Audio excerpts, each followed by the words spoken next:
All right, here we go. Hey, everybody, we're back with episode 5 of the MAREI Podcast. My name is John Myers, and I have Michael Pearse on here with me again. And today we have Rachel Bailey with auction.com. So this is a great time to continue this series with everybody hanging out at home still, at least for a few weeks. So welcome, Rachel. Thanks for joining us. Yeah, hi guys. Thanks for having me. All good. Let's we got a pretty general format for people talking with us. Go ahead and give them an introduction of yourself and your company that you work with, and then we'll get into a little bit more detail in the process, and we can see how we can help the real estate investors out there today. All right, great. Yes, my name is Rachel Bailey. As John said, I am from Kansas City. I've been with auction.com for, this is my 5th year. And I tell folks that my real job is caring for my 4 kids, and then I get to do real estate for fun. So before working with auction.com, I did meeting planning and a variety of other professions. And when I had the opportunity to start with the auction.com team, they had been in Missouri for, I think, 3 years. And I was the 4th person they hired. And now we have about 15 people all across the state. And so it's been really fun to connect with individual people that have a passion for real estate, with individual people that have a passion for another industry, but find a way that real estate can help them make money, and as well as have an opportunity to use teaching skills and help them learn what they need to know so that they can use real estate to meet their future goals. Okay, cool. So auction.com, that's how long have you said they've been in business again? They have been in Missouri. I think this is our 8th year. Okay. They started in 2007. They were a land auction. Yeah, they were a land auction company before 2007. We all know there were changes, and they partnered with banks to do what they could to help banks and individual people buy real estate. So they've been around for several years, and they've been in other states like California and Texas for a majority of the time they've been in business. Yeah, with the name like auction.com, I figured they've had the domain name for a while, or they've been in obviously business for a while. So you said bank-owned and foreclosure properties. Is in that you said before that includes mostly single-family homes, maybe a few multifamily, maybe like a duplex. I don't know if you've seen tri or fourplex on there before. Yeah, so with auction.com, their business model is they specialize only in single family houses. Okay. So that's all across the US. There are occasionally where there may be like a duplex or multi-unit building, small building that may come up for auction. So there are some opportunities for multifamily investors to look. All the properties that are available are always listed on the website. So there's filters you can set for search functions, and then the system will notify you when something, your specified size becomes available. Okay, interesting. And I always like to ask people right now during this pandemic climate, what do you feel is going on right now for auction.com, and has it been affected much? Not much change, or what do you think right now? Sure. So the short answer that most people need to hear so they understand who auction.com is that we work for the bank. We're a marketing house. So we advertise the foreclosure auctions. And then the next phase, the REO properties, we give the banks an option to advertise and host an online sale. So we have to wait on the banks to tell us when inventory is available. It is inventory that you won't usually have on the MLS or anywhere else. It's usually pretty exclusive with that bank-owned type property. But right now, we do see a pause in a lot of inventory being able to be sold. if it's occupied, we're not allowed to auction it because of the stay in place. And the foreclosures themselves, Missouri is one of those states, but there's several states that have a moratorium of a minimum of 60 days. So we're in the first, I think, quarter of that time frame. So right now there are very few foreclosures available, but there are some bank owned. So to clarify, the steps are an ABC process. You start out with a homeowner. When they default on their mortgage, then there's a foreclosure auction in person at a courthouse here in Missouri, in the courthouse at every county. At that auction, if a person buys it, they own it. If no person buys it, then the bank buys it and they can advertise the REO after that. So it's always that order. So right now, that centerpiece, the foreclosures, they're just on pause. Now, Missouri, Kansas, several states are in the same timeline of foreclosure, in that it's a minimum of 60 days for a foreclosure to occur. So some of these homeowners have already been in default. So there's not a lot of foreclosure inventory right now, but once those moratoriums lift and some of our world gets back to a normal pace, there's going to be all that inventory that's been waiting for 90 days, 60 days, 90 days, whatever, how long, all of that's going to be released in a very quick fashion. So there'll be a lot of buying opportunities in a very short time. Same with the foreclosures on the REO side. If they're vacant, then they can be auctioned. So you can still use auction.com right now to find the REO, the bank-owned properties that can be purchased. It might take a little bit longer to, when you win the auction, to closing than normally, but there's still opportunities right now. And then the same goes for once we've waited the 30, 60, 90 days, there's going to be more inventory released at that time as well.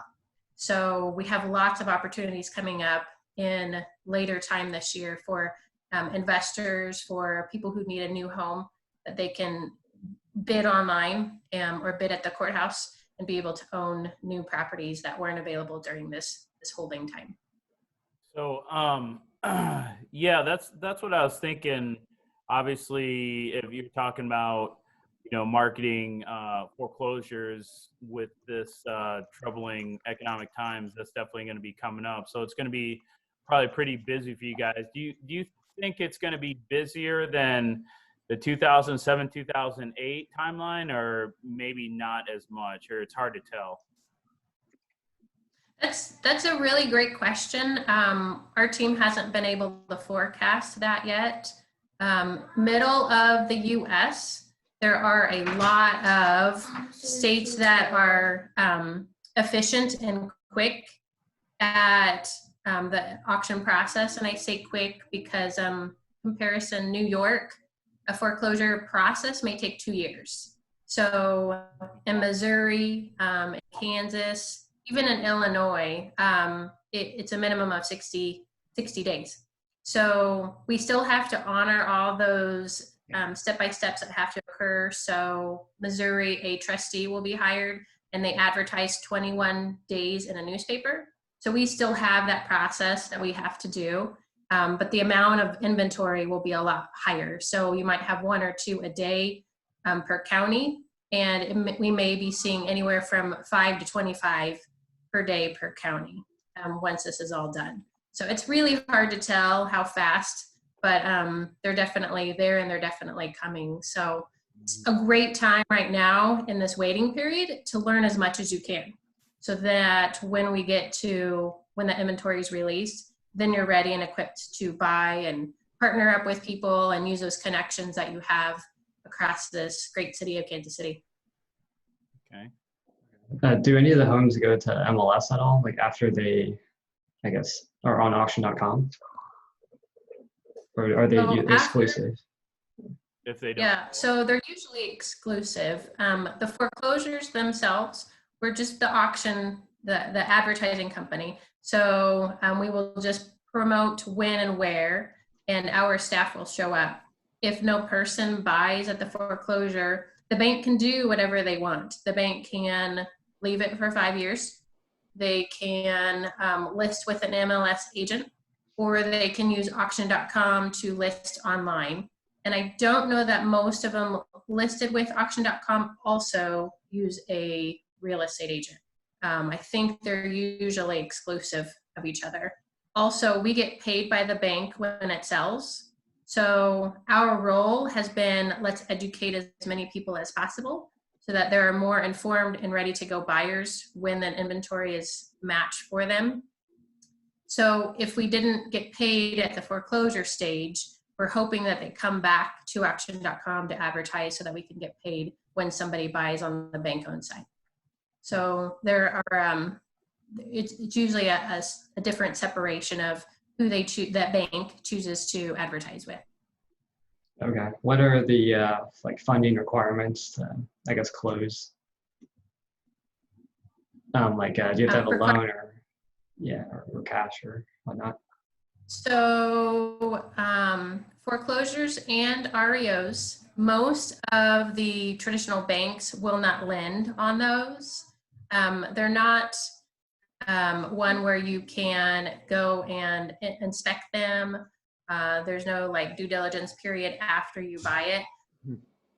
With. So for foreclosure, most people have that cash ready to go. There are several lenders here in Kansas City, small lenders, private lenders, some of the hard money folks that will give you funds to buy you back out and give you money for rehab. So that's one option on the foreclosure side. On the bank-owned side, you bid and you pay 5% of your total winning amount that day, but then you have a closing 30 to 60 days later. And there's quite a few, like I said, local lenders that will help with those funds so that when you come to closing day, they can help you get the funds paid, and then you get to own it after that. Do you see a lot of rehabbers using the site more than homeowners who want a good deal, fix it up and refi? I mean, both would probably refi, but what do you see more, flips or owners? That's a great question. What I see is when we go to a foreclosure auction, so those are the folks that I see on a daily basis. It's a wide variety, and it's based off of the property and the value of that property. The same with funding for a rehab, it's all based on the property, not necessarily the person. So we do have homeowners that say, hey, I would really like to live in this, fix it up for 2 years and then sell it and move on and not pay capital gains. We have realtors that come, they'll bid on behalf of somebody else, and they work out an agreement with the individual to get a fee, 1%, 2%, 3% fee just to show up and fill out the paperwork. And then we also have rehabbers that have a crew that will come out and bid. Some people will bid more. Those people may have a long-term strategy that they can make their money back, so they may hold them only as rentals. There's folks that are able to bid more if they know the equity or the neighborhood or already have a crew in that area already working. So they have ways to reduce costs. So I've seen a lot of people become successful when, one, they take time to learn about it first, and then two, that they spend time with other people, going to networking groups, partner with somebody that has a skill set that they don't have, finding a way to be like an apprentice with other people so that they're on a faster track to being successful than trying to do it all by themselves. And you mentioned, obviously it's not like a traditional purchase where you have a traditional contract and you can get out with some due diligence. Do they have the ability to go in the homes or no, did you say? On the foreclosure process, all of your due diligence has to occur before the auction day. Okay. So not an inspection, there's not appraisals, there's not a realtor showing the house most of the time. In those cases, when you have a newer person that doesn't know maybe what does it cost to do granite or what does it cost if you find mold, then spend time again connecting with other people, other real estate agents that would know an ability to look up the last time the property was sold and look at pictures, or look at properties in that area that have sold so you can get a feeling for all of the houses have granite, all of the houses have amazing bathrooms. So put that in your budget.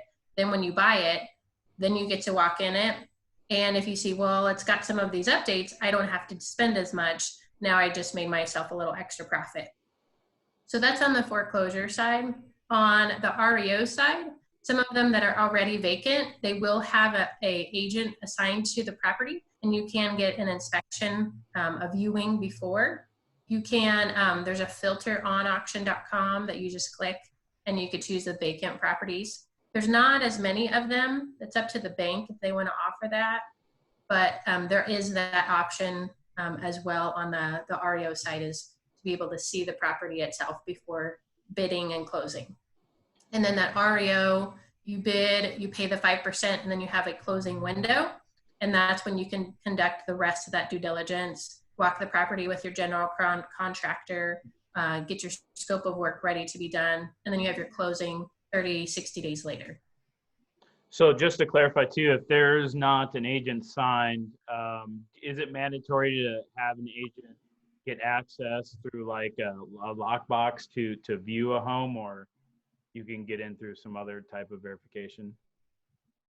Yep, they have a verification. Yep, for the individual properties where they allow showings, they have a process set up, and it's all listed on the website. So you just click on, you know, the information, call the phone number, and they tell you how to take care of it. Okay. There's a dedicated team that is in a call center, so they take all the REO questions specifically for that, and they walk you through the process, try to streamline it for you. Awesome.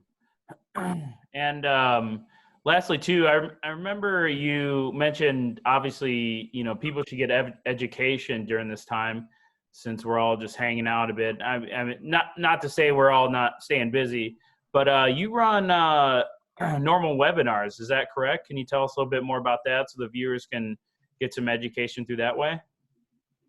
Sure. So our role in Missouri, it's different in other states, but usually we go to the foreclosure auction. So that's usually where you can find us. But like I said, not many are being conducted right now. Myself and another team member here in Kansas City, we go to the networking groups. So that's another place that you can find us, grab us, ask questions. And then most of the time, through a unique time that we have now, most of the time we have a once a month class in person. And that class is centered around, we go watch a foreclosure auction, and we sit down in a restaurant and dissect all of the bits and pieces, kind of start at a kindergarten level, get everybody on the same page so that they understand the whole process. It's usually the first Thursday every month. But right now, we don't get to do that in person. So my team has decided on a short series of 3 classes that we're going to do webinar based. The first one is tomorrow on Thursday. We'll do Thursdays every other week at 1 o'clock. So 1 o'clock, you can find the info when you go to auction.com. You click on Missouri, and it's our state page for foreclosures, and there's events all listed there. If anybody's part of the Kansas City group called MAREI, you can go to marei.org, and it's on the calendar there as well. And you just register. I send you the Zoom link. We'll spend about 45 minutes tomorrow, and then in 2 weeks and another 2 weeks, talking about specific topics. How does it work? What does it look like legally?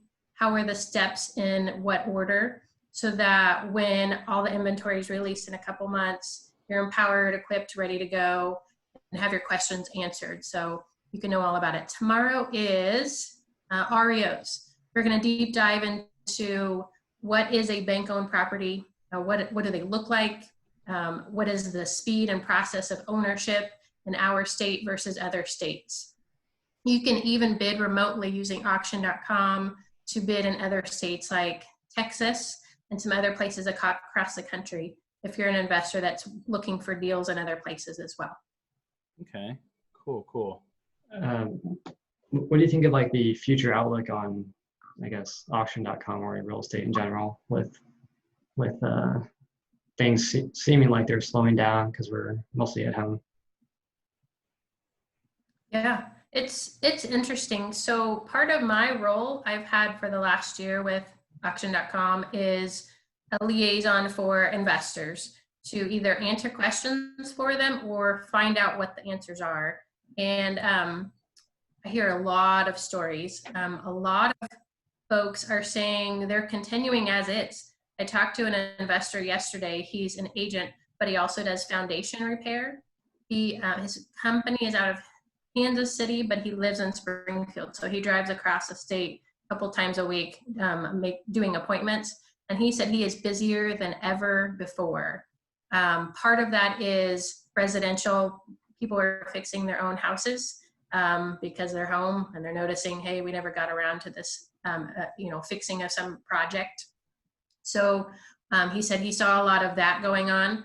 I've also heard that people who were slowly looking at real estate before, well, now they have time to figure out what is their niche. And using this time, listening to all the webinars, connecting one-on-one over the phone with people, they're using their time to learn everything they can. So if they've had to slow down, they're spending their time being wise and educating. I have heard consistently that lenders are slower on either funding, or the lenders have said, we don't have that funding product available anymore. Some of the larger banks have said that from some of the investors. So they've had to turn to local resources for funding. And I've also heard from some of the local private lenders that they have seen a huge uptick in requests. So lots of good for the local people doing the jobs, doing the lending. It just shifts your mindset. And also I've heard a lot of people talk about, we've really gone back to basics, either basics with their family, basics with their schedule, or basics with their budget. And all of those things are really great things to look at in general. So I've seen a lot of really great things come from this unique time. No, yeah, you're right. It's a reset, obviously, a little bit of the real estate market. Maybe I'm sure we'll see some softening here once more economic data comes out. And especially if they obviously keep extending the quarantine, it's going to be more financial hardship. But yeah, I mean, there's been a lot of change, obviously online learning. People spend a lot more time with families. Home projects have definitely increased. I was at Home Depot and, tons of people are there doing their landscaping and fixing up their own house. So there's always definitely a silver lining with every situation. That's for sure. But I think it'll be better. I think a lot of we'll get to utilize technology more, especially in the in this industry. Oh, one thing I forgot to ask too, coming back to if someone does win a bid and gets and they're successful on the closing process, I assume title will have to clear the history, everything like that. There's some title work to be done on these foreclosures too. Like yep.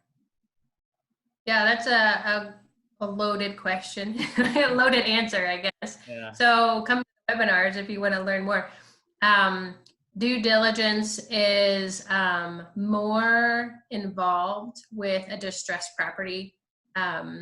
We're fortunate to live in this part of the state, in that, like, cities like St. Louis will put a lot of clouds on titles or liens on titles. Even the town, the city of St. Louis, if you have a sewer bill that's not paid, it gets tacked on to the house, not the person.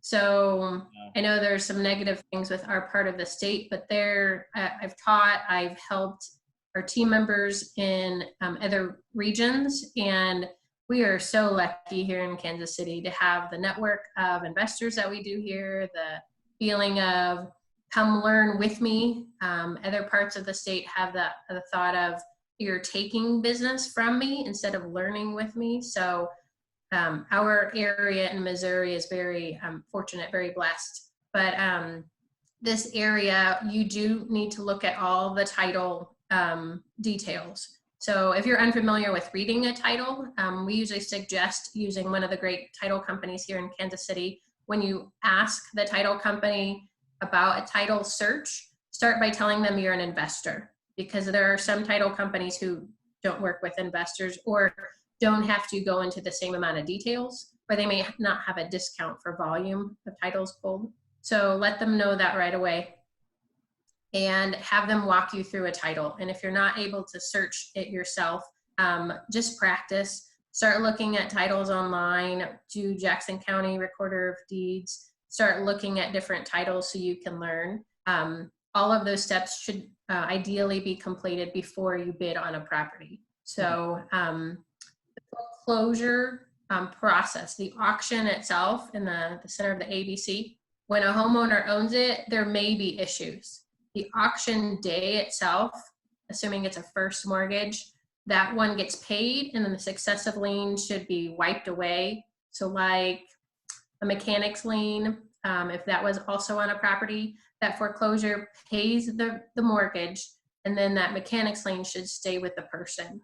So when you bid on bank owned, it's oftentimes a clearer title because those issues were taken care of by the foreclosure process itself. So if you're really green, really new, and are unfamiliar with titles or just beginning to understand the process, maybe start with those REOs because they're a little bit safer in that timeline of where they're at with the title, with the guarantees of the property. So there's a lot of steps. Again, do your best to connect with other people in town that do this. Go to the network groups when they're available and talk to title companies to help you along the way so that you can see what issues might be there. So yeah, that's usually a great starter for anybody that's getting into distressed properties. Yeah, definitely need to be a little bit more experienced, and that's definitely helpful information, and that's another good reason to attend one of your webinars. I'm sure that's, you know, a few of the items aside from just the, you know, capital expenditures you'll need to do on the remodel, which is a huge endeavor itself, and then you got title work that can come bite you there. So yeah, that's definitely appreciative. Is there any other big gotchas? I mean, you could probably talk them on the webinar too, or any tips or tricks for people that they should be aware of before, you know, going through the process, or did we cover most of them? Sure, we went over a large chunk of them. Another one is, as you're doing your research, if you find something on auction.com, if you haven't created an account, go ahead and do that. It's free. And again, we're offering a service to help educate and teach and provide so that people can be ready to buy. And then the best thing to do is to favorite every property that you're interested in, because they use that data to give you more information when properties that property comes back, or properties just like it become available and on the market. So they use a lot of the statistics and data to match what people have interest in with what they actually want to buy. So every time you favorite a property, so I'll give you an example. A property was set to go to auction next week on Monday at 1 o'clock and in your favorite county.